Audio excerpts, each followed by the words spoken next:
नमस्कार दोस्तों, स्वागत है आपका अपने YouTube channel knowledge with GNP institute में, जो कि है आपका अपना चैनल। जैसे कि आप लोग सभी जानते हैं कि हम बिहार के जो स्पेसिफिक बिहार सामान्य ज्ञान की सीरीज़ कर रहे हैं, तो ये पार्ट नंबर शायद 6 है। अगर वीडियो नहीं देखा हो तो प्लेलिस्ट बनी हुई है, आई बटन पर क्लिक करके देख सकते हैं, जितने भी पार्ट इसके हुए हैं, जिसमें आपको बीपीएससी के जितने भी प्रीवियस ईयर क्वेश्चंस हैं, उसकी सीरीज़ हम कर रहे हैं। तो टाइम को ना खराब करते हुए शुरू करते हैं वीडियो को। क्वेश्चन नंबर 81, इससे पहले ऑलरेडी क्वेश्चंस हो चुके हैं, तो आप लोग प्लेलिस्ट में जाके देख लीजिएगा। पटना लोन का गांधी मैदान के रूप में नामकरण कब किया गया था? तो पटना लोन का गांधी मैदान के रूप में नामकरण किया गया था भारत छोड़ो आंदोलन के दौरान, साइमन आयोग विरोधी रैली के दौरान, या फिर चंपारण के दौरान, भारत में स्वतंत्रता के अवसर पर। उपयुक्त में से कोई नहीं, उपयुक्त में से एक से अधिक। भारत का पहला सिविल नाफरमानी का संघर्ष शुरू करने के बाद बापू की विशाल जनसभा जनवरी 1918 में इसी गांधी मैदान में आयोजित हुई। तभी से इसका नाम गांधी मैदान पड़ा। आधुनिक पटना की स्थापना 16वीं शताब्दी में शेरशाह सूरी के प्राचीन कालीन पाटलिपुत्र नगर के स्थल पर किया गया। गंगा, सोन, गंडक, पुनपुन नदियों के बीच बसा यह विश्व के प्राचीनतम शहरों में से एक है। इसे पाटलिपुत्र, कुसुमपुर, पुष्पपुर,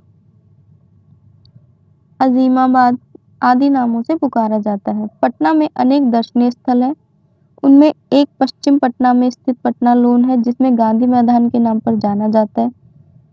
ध्यातत्व है कि महात्मा गांधी की मृत्यु 30 जनवरी 1948 के बाद स्वतंत्रता दिवस की पहली वर्षगांठ के रूप में उनके सम्मान में इसका नाम गांधी मैदान कर दिया गया था। यद्यपि आयोग ने इसका उत्तर विकल्प डी सही माना। अब इसका देख लीजिए, डी का रीजन क्या था? स्वतंत्रता संग्राम के अवसर पर पटना जो लोन था गांधी, लेकिन क्या है कि गांधी जी भारत छोड़ो आंदोलन से जुड़े हुए थे, जो कि 8 अगस्त 1942 को शुरू होता है। साइमन आयोग के टाइम पे तो वो नहीं थे, चंपारण सत्याग्रह से जुड़े हुए थे, इसलिए इसका ऑप्शन नंबर ई रखा गया, क्योंकि उपयुक्त में से एक से अधिक। पटना में 1913 में अनुशीलन समिति की एक शाखा की स्थापना किसने की? तो पटना में अनुशीलन समिति की स्थापना सचिंद्र नाथ सान्याल करते हैं। सचिंद्र नाथ सान्याल ने 1913 में पटना में अनुशीलन समिति की एक शाखा की स्थापना की। बंग विरोधी आंदोलन के क्रम में बंगाल के क्रांतिकारी राष्ट्रवाद का प्रसार हुआ था। अनुशीलन समितियों के माध्यम से सरकार के विरुद्ध हिंसात्मक संघर्ष की प्रेरणा दी गई। इसका प्रभाव बिहार पर भी पड़ा। ढाका अनुशीलन समिति के सदस्य रेवती नाग ने भागलपुर में, यदुनाथ सरकार ने बक्सर में युवा क्रांति को प्रशिक्षण देने के भी उपाय किए। भूपेंद्र नाथ दत्त ने पटना में भवानी मंदिर नामक क्रांतिकारी की स्थापना की। 1922 में मुंगेर में किसान सभा का गठन किसने किया? तो मुंगेर में किसान सभा का गठन जुबेर एम कृष्ण सिंह द्वारा किया जाता है। तो मोहम्मद जुबेर एंड कृष्ण सिंह, तो इसका आंसर हो गया उपयुक्त में से एक से अधिक। 4 मार्च 1928 को स्वामी सहजानंद सरस्वती ने बिहटा पटना में किसान सभा की औपचारिक स्थापना की, तथा 1929 में सोनपुर मेला में आयोजित सभा में बिहार प्रांतीय किसान सभा की स्थापना की, जिसके अध्यक्ष स्वामी सहजानंद, सचिव कृष्ण सिंह थे।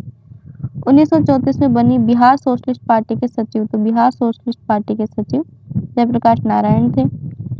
बिहार सोशलिस्ट पार्टी 1931 में गंगाशरण सिन्हा, रामवृक्ष बेनीपुरी, रामनंद मिश्रा के द्वारा की गई। 1934 में बिहार सोशलिस्ट पार्टी औपचारिक स्थापना पटना के अंजुमन इस्लामिया हॉल में हुई, जिसके अध्यक्ष आचार्य नरेंद्र देव व सचिन जयप्रकाश नारायण थे। इसका तालमेल कांग्रेस सोशलिस्ट पार्टी से रहा, तथा कांग्रेस को समाजवादी विचारों को अपनाने के लिए प्रेरित करने के लिए महत्वपूर्ण भूमिका रही।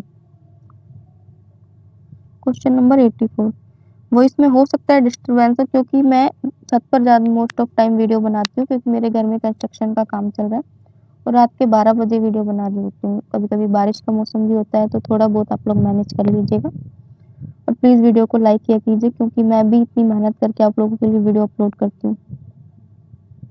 बिहार के किस वकील ने असहयोग आंदोलन के समय अपनी लाभप्रद वकालत छोड़ दी? तो बिहार के टाइम पे राजेंद्र प्रसाद अपनी वकालत छोड़ देते हैं।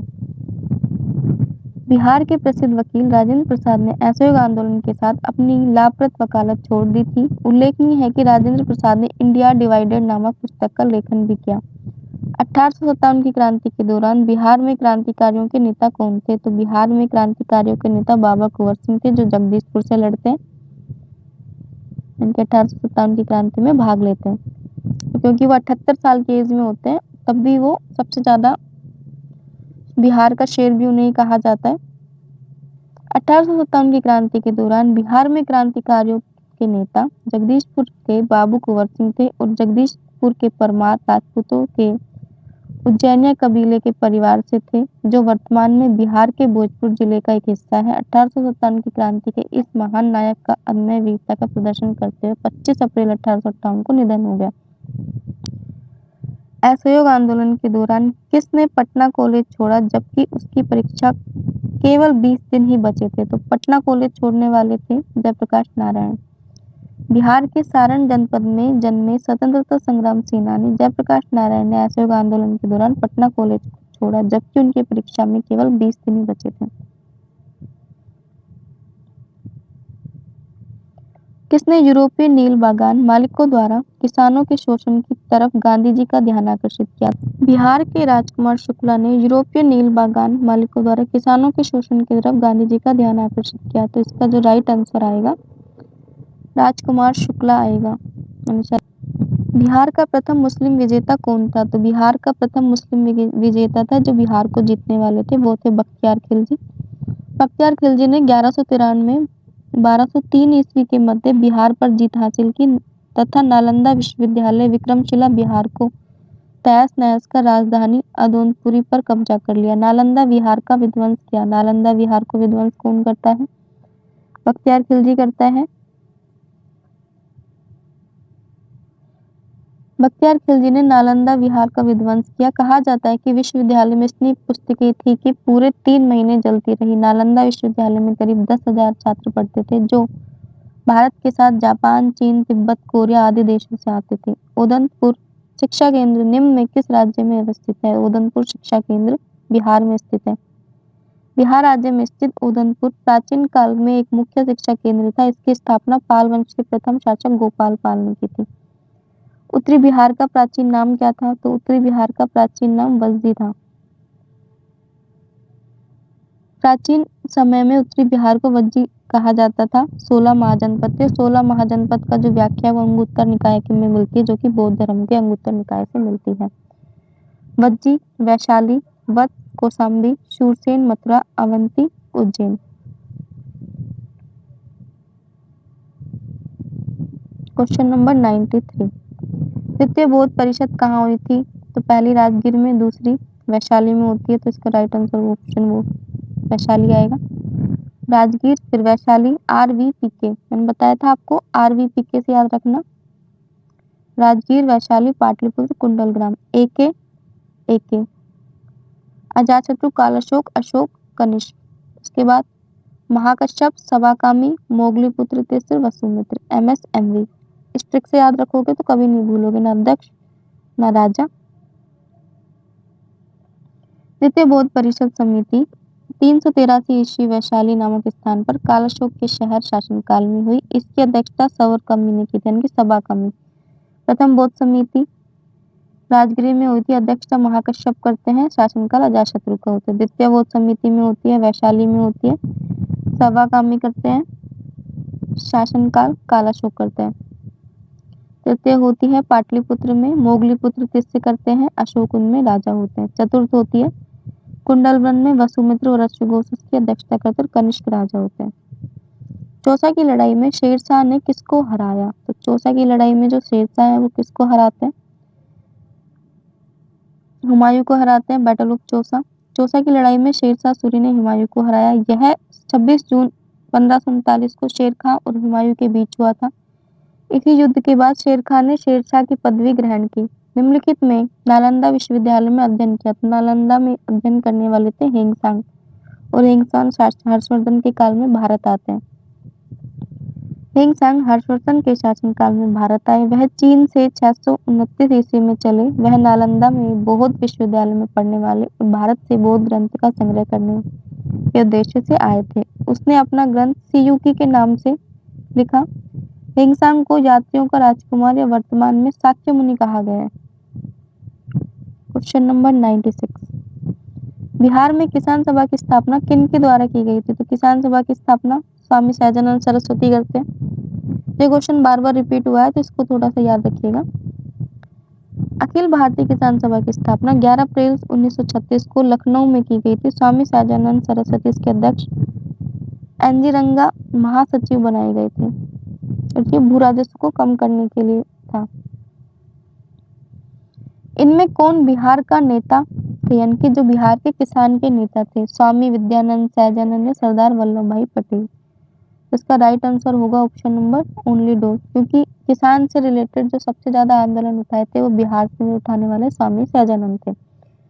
स्वामी सहजानंद का जन्म 22 फरवरी 1889 को गाजीपुर जिले में हुआ। इनकी राजनीतिक गतिविधियां बिहार में केंद्रित थी। ये किसान नेता, समाज सुधारक और लेखक थे। इन्होंने हुकार नाम का एक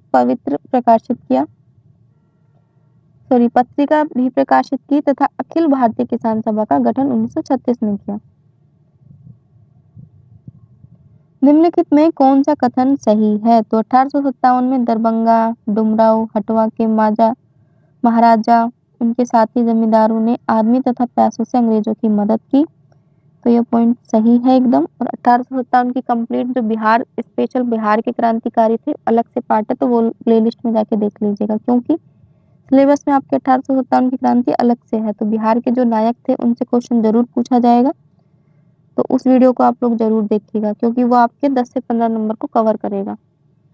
1920-22 के असहयोग आंदोलन के दौरान बिहार में प्रचलित मान्यताओं में से एक यह थी कि उनकी जीत होगी, क्योंकि गांधी जी को अंग्रेजों को हराने का तरीका पता था। 1922 में असहयोग आंदोलन से पहले गांधी जी ने चंपारण, खेड़ा, अहमदाबाद, चंपारण होता है 1917 में, खेड़ा होता है 1917 में, अहमदाबाद 1918 में। चंपारण नील की खेती के लिए होता है, खेड़ा किसानों को टैक्स के लिए होता है, और अहमदाबाद में होता है कि उनके जो प्रमोशन में वेतन भत्ते नहीं देते, इसकी वजह से होता है, तो ये याद रखना। मिल मजदूर आंदोलन का सफल नेतृत्व किया। इसके कारण बिहार में प्रचलित मान्यता भी थी कि अंग्रेजों को हराने का तरीका पता है। और पहली जो भूख हड़ताल करते हैं गांधी जी, वो अहमदाबाद मिल आंदोलन में करते हैं। बिहार में कौन से स्थान पर गांधी ने अपना प्रथम सत्याग्रह किया? तो प्रथम सत्याग्रह 1917 चंपारण में होता है। राजकुमार शुक्ला उनको इन्वाइट करते हैं। तिनकठिया प्रथा के विरुद्ध भारत में सत्याग्रह का प्रथम प्रयोग गांधी जी ने 1917 में बिहार के चंपारण में किया। चंपारण सत्याग्रह का गांधी जी द्वारा सफल नेतृत्व किए जाने से प्रभावित होकर रविन्द्रनाथ टैगोर ने महात्मा की उपाधि दी, और राष्ट्रपिता बोलते हैं सुभाष चंद्र बोस, जो कि सिंगापुर से बोलते हैं। 1930 में बिहार में किसान आंदोलन का नेतृत्व कौन करता है? तो किसान आंदोलन का नेतृत्व स्वामी सहजानंद सरस्वती करते हैं। ये क्वेश्चन बार बार रिपीट हो रहा है, तो हो सकता है आपका इस बार भी आए। 1930 में किसान सभा आंदोलन का नेतृत्व स्वामी सहजानंद सरस्वती ने किया। 1920 से 40 के बीच किसान संगठनों का उदय हुआ। बिहार प्रांतीय किसान सभा वर्ष 1929 से 1936 में स्थापित किया गया। अखिल किसान सभा का प्रमुख किसान संगठन थे। 1936 में कांग्रेस के लखनऊ अधिवेशन में स्वामी सहजानंद की अध्यक्षता में अखिल भारतीय किसान सभा का गठन हुआ। कुंवर सिंह राजा थे जगदीशपुर के। तो थोड़ा सा फास्ट करते हैं, जो रिपीट क्वेश्चंस हैं, बार बार एक ही थ्योरी को पढ़ने का मतलब नहीं है। किसके प्रयत्नों से बिहार प्रांतीय किसानों का दूसरा अधिवेशन हुआ? तो बिहार प्रांतीय कांग्रेस का दूसरा अधिवेशन होता है श्री दीपनारायण सिंह द्वारा। कांग्रेस का दूसरा अधिवेशन दीपनारायण सिंह के प्रयत्न के फलस्वरूप आयोजित किया गया था।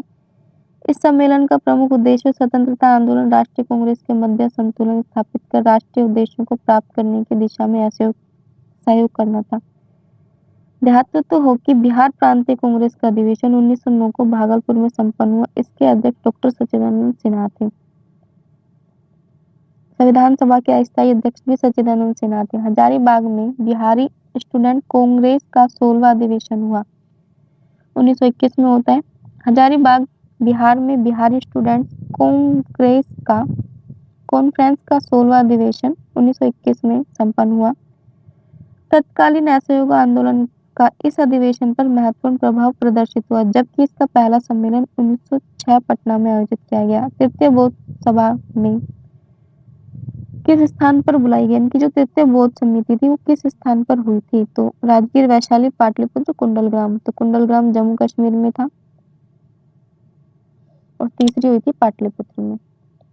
तृतीय बौद्ध सभा अशोक के शासनकाल में हुई, पाटलिपुत्र में बुलाई गई। इसकी अध्यक्षता मोगलीपुत्र तीर्थ करते हैं।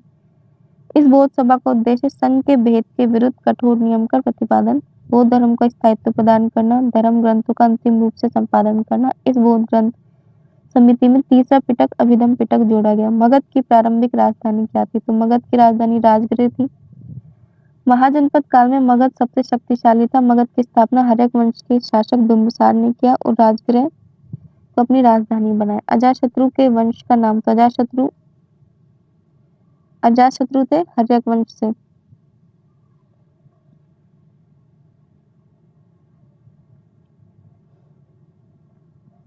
सम्राट अशोक की राजधानी थी पाटलिपुत्र और तीसरी बौद्ध काउंसिल भी पाटलिपुत्र में होती है।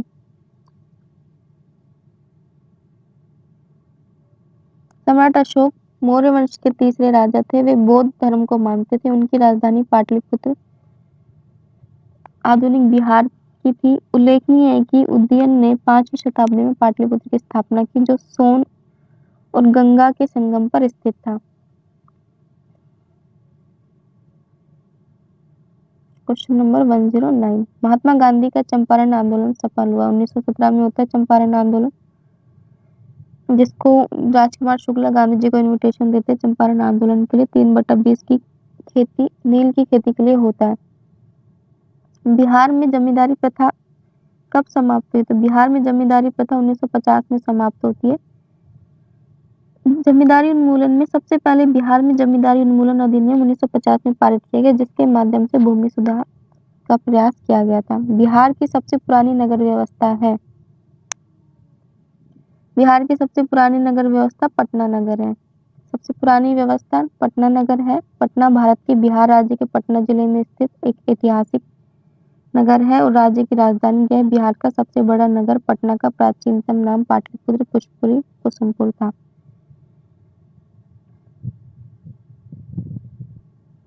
आज के वीडियो में बस इतना ही। तो ये था आपका वीडियो। अगर वीडियो अच्छा लगा हो तो वीडियो को लाइक कीजिए, चैनल को सब्सक्राइब कीजिए, क्योंकि मैं काफ़ी मेहनत करती हूँ आप लोगों के लिए। आप टाइम नोट देख सकते हैं आप खुद भी टाइम की, रात के 12 बजे मैं आपका वीडियो रिकॉर्ड कर रही हूँ। जय हिंद, जय भारत।